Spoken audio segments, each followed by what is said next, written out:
Okay guys, so we're in Starbucks at the moment, actually drinking this iced coffee. I don't normally usually like the just regular black Americano stuff, but the iced coffee is actually pretty good. And today I want to talk a little bit about what to do when you slip up on your diet. So this happens invariably to most of us, including myself, a lot of clients I work with, and pretty much everyone. At some point in time, you're going to slip up on your diet. That happens because of life. It's not because you fall off the wagon, it's not because you particularly get off track, it's just because life happens.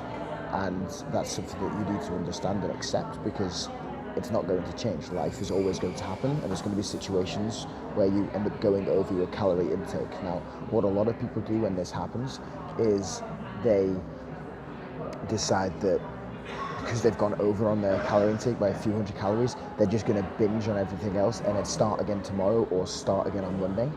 And this is just kind of backwards thinking. You don't need to start again the next day, and you don't need to start again on Monday. Definitely don't need to wait till Monday. What you need to do is just get right back on track with your next meal. Because if you go over by 2, 3, 4, even 500 calories on a given day, that's not the end of the world. But if you were to say like binge on an extra 2 to 3,000, that could really derail your progress quite quickly.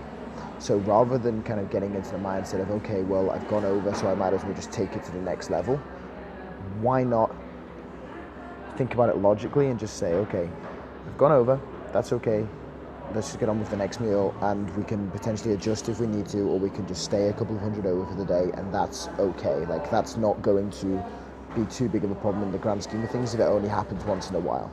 But if you just say to yourself that you're just going to continue to binge and continue to keep going over, that's going to lead you to a whole world of trouble. So rather than getting into that mindset, get into the mindset of accepting that life will happen. That's okay. And if you go over a little bit, that's not really a big deal. You could just get back on track straight away, and then you'll feel better about yourself, and then you'll still feel like you're moving forwards, as opposed to derailing all of your kind of progress and starting from zero again the next day. That doesn't make any sense. So just get back on track as soon as you can, and accept that life's going to happen and enjoy it. It's all part of the process, and it's just the way it is.